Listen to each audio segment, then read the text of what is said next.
Reverendo Diácono Adail, querida comunidade, nesse terceiro domingo da Quaresma, nós somos convidados a entrar no outono do ano de 2000, do ano de 31, 32 ou 33 da era cristã. E termos um encontro pessoal com Jesus no Poço de Jericó. Entremos nesse túnel e retornemos para o ano de 2011, que é o ano que nós estamos vivendo. E nesse ano de 2011, somos convidados a experimentar aquilo que aquela samaritana experimentou nesse ano de 31, 32 ou 33, que foi o período da vida pública de Jesus, quando provavelmente se deu o encontro de Jesus com essa samaritana no Poço de Jericó. E hoje, nesse ano de 2011, não mais em Jericó vai se dar esse encontro com Jesus, mas esse encontro marcado com Jesus nesse poço vai se dar no Poço de Caxambi, aonde nós estamos. E mais especificamente na paróquia de Santo Antônio e Nossa Senhora da Boa Vista. É hoje que eu sou, vocês são convidados a travar essa experiência nesse local, neste poço, né, de Caxambi com Jesus. Diz o evangelista João que Jesus se encontrou com aquela samaritana. Jesus era judeu e aquela mulher era samaritana. E os samaritanos e os judeus não se falavam. E alguém de vocês, eu pergunto, sabe me dizer como se chamava, como era o nome dessa samaritana? Ninguém sabe?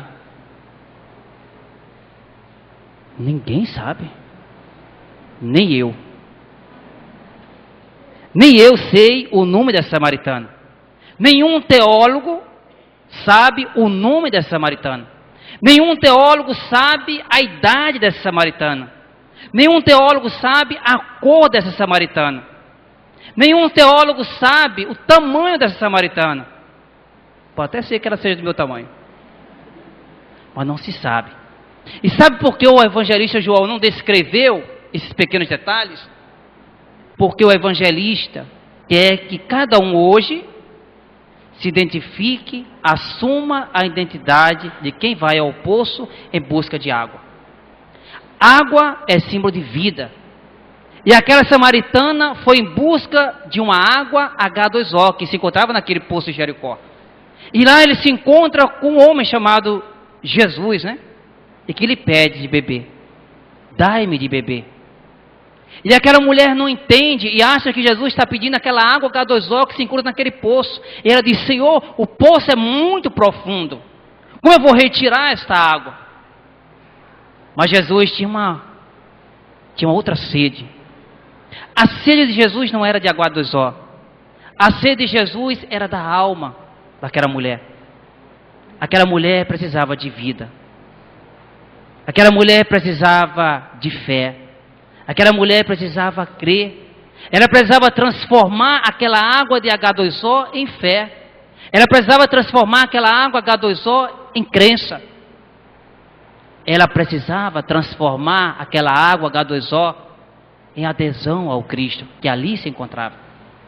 E quando ela diz que o poço é profundo, e qual a dificuldade que ela vai sentir em buscar, em encontrar, em pegar esta água, Jesus lhe oferece água viva. Que aí ela vai, uma vez tomando esta água, ela não vai ser mais preciso buscar novamente naquele poço. Porque ela já vai estar saciada. Porque Ele próprio era esta água viva. E aquela mulher precisava entender isso. E Jesus queria que aquela mulher entendesse isso. E quando o evangelista não descreve os pormenores, a identidade dessa mulher, quem era essa mulher, é porque hoje ele nos convida a nos colocar, a assumir a identidade dessa mulher. Quantas vezes sentimos a profundidade daquilo que falta em nós? Às vezes confiança, às vezes fé, às vezes esperança, às vezes motivação, às vezes alegria. Quantas coisas nós experimentamos no nosso dia a dia, quantas batalhas nós travamos no nosso dia a dia, quanto sofrimento, quanto a dor, quantas perdas, quantas renúncias. E diante de tudo isso, às vezes nós sentimos que a profundidade do poço é muito grande. E como nós vamos buscar aquilo que precisamos? Como eu vou buscar a alegria que eu preciso resgatar em mim? Como eu vou buscar aquela motivação de me integrar melhor na minha igreja, na paróquia? Como eu vou buscar força, né, para superar as crises no meu casamento, nos meus relacionamentos?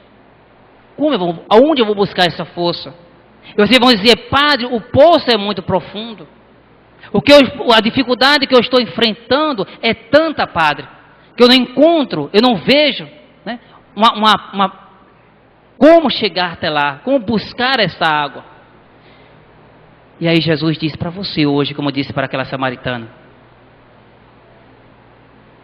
que é preciso simplesmente crer.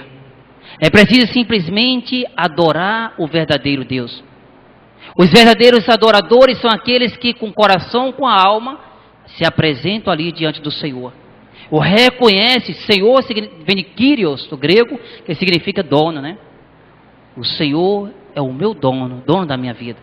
A minha vida será conduzida, dirigida por esse Senhor, que eu adoro, em espírito e em verdade. E nós sabemos que quando falamos em adoração, lembramos de 3 coisas que é muito importante distinguirmos. É o culto a esse verdadeiro Deus, que nós chamamos de culto de latria, que é um culto de adoração.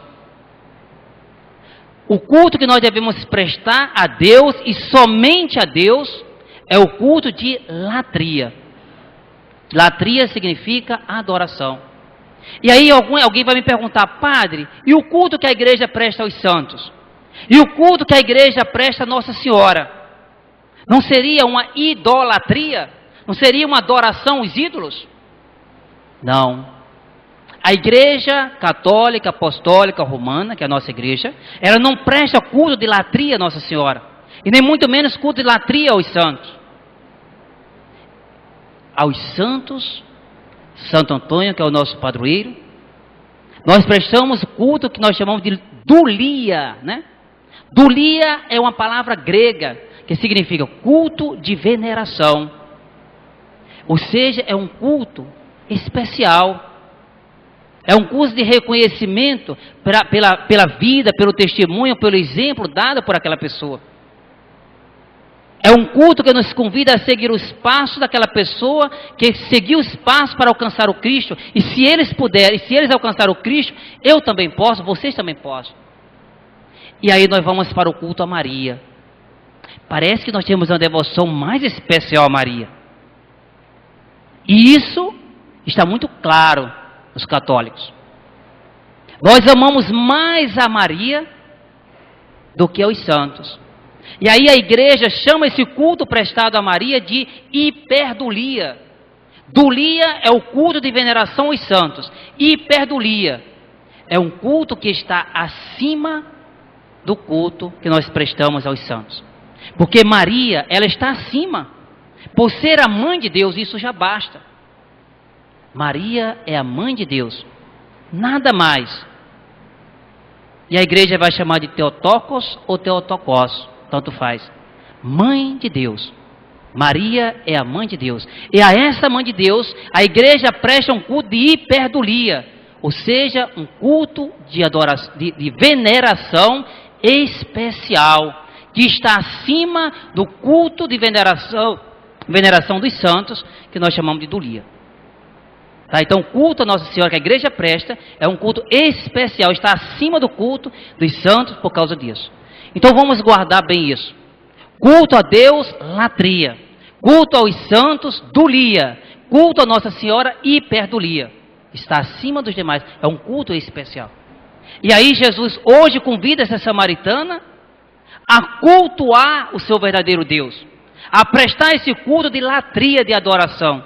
E ele vai falar para aquela mulher quem são os verdadeiros adoradores. E hoje nós somos convidados também nos assentar. E é interessante que esse encontro se deu, os dois sentados no poço de Jericó. Eu lembrava lá na capela Nossa Senhora da Pompeia, há pouco tempo, que quando nós procuramos o sacramento da penitência, o sacramento da confissão, o padre nos acolhe, nos recebe, lá no confessionário, e nos convida a sentar. O confessionário ali se torna um poço de Jericó. Se torna um poço. Aonde, diante da profundidade daquilo que nós carregamos dentro de nós, que nós chamamos de pecado, diante daquilo que às vezes falta em nós, que é a graça de Deus, esta água viva, que é o próprio Deus, nós nos colabrimos o nosso coração, como aquela samaritana abriu diante do Senhor, e aí nos levantamos, como ela se levantou depois do poço, e partiu para a sua casa. E naquele momento que nós nos aproximamos da confissão, ali diante do sacerdote, seja ele quem for, nós passamos a experimentar, quando abrimos o nosso coração, como deixamos cair todas as nossas máscaras, né? Que nós muitas vezes nos escondemos através delas. Quando nós tiramos as máscaras, nos despimos diante de Deus, nós somos isso, Senhor. Eu posso enganar todo mundo, mas o Senhor não. Eu sou isso.